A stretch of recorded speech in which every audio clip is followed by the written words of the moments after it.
We talked about this in the past, but we need to talk about this again because the effects of Brexit have not spared the British music scene either. Almost half of British musicians have had less work in the EU since January 1st, 21 than before Brexit. And more than a quarter have had no work at all in the EU since then, according to a survey of 400 artists by the UK and Ireland Musicians Association.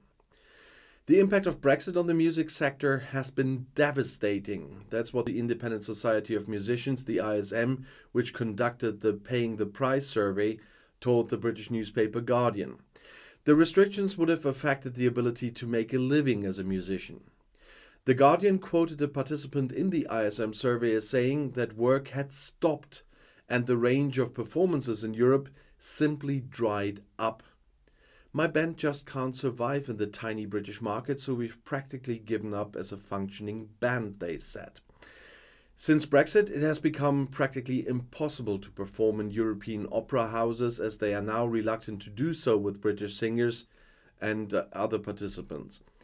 The trade and cooperation agreement signed by the UK and the EU on December 30th in 2020 did not include any specific provisions on the short-term travel for creative professionals or support staff.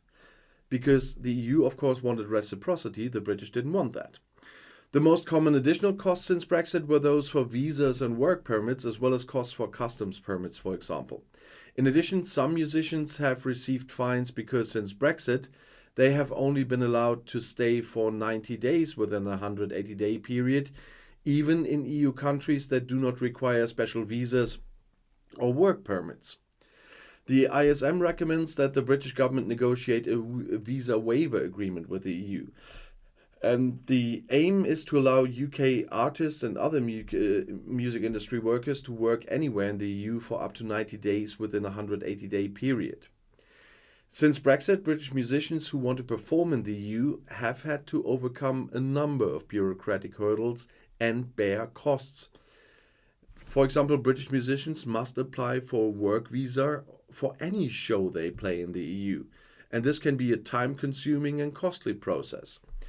British musicians must clear all instruments and equipment they bring into the EU through customs. And this can also be time-consuming and expensive. I say can, but I should say it is. And British musicians must apply for insurance for every show they play in the EU. This is important to protect against damage or injury. And British musicians must comply with the health and safety regulations of the country in which they perform. And this is challenging if you are not familiar with local laws. In some countries, British musicians have to apply for a permit to perform in public, and this is also time-consuming and costly. And British musicians have to pay taxes and fees in most countries where they perform, and this leads to significant additional costs. The bureaucratic hurdles and costs that British musicians have had to bear since Brexit make it difficult for them to perform in the EU at all. And this will negatively impact their careers and incomes. The British government has announced that they will simplify bureaucracy for British musicians in the EU, but they can't do that on their own. It's not yet clear when measures will ever come into force. And in the meantime, British musicians have to deal with the current bureaucratic hurdles.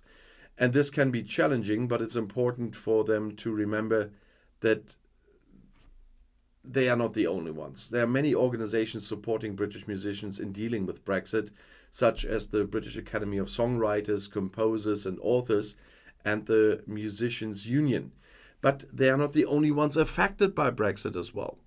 Brexit affects everyone in the UK, and they are just one, sorry to say I love music, but they are just one small group.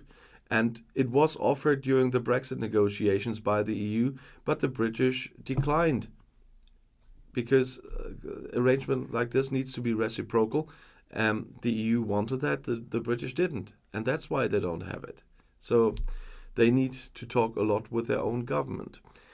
And if you want to know more about Brexit or other UK politics, the next video is right here in the end screen. I'll see you there. I'll be back.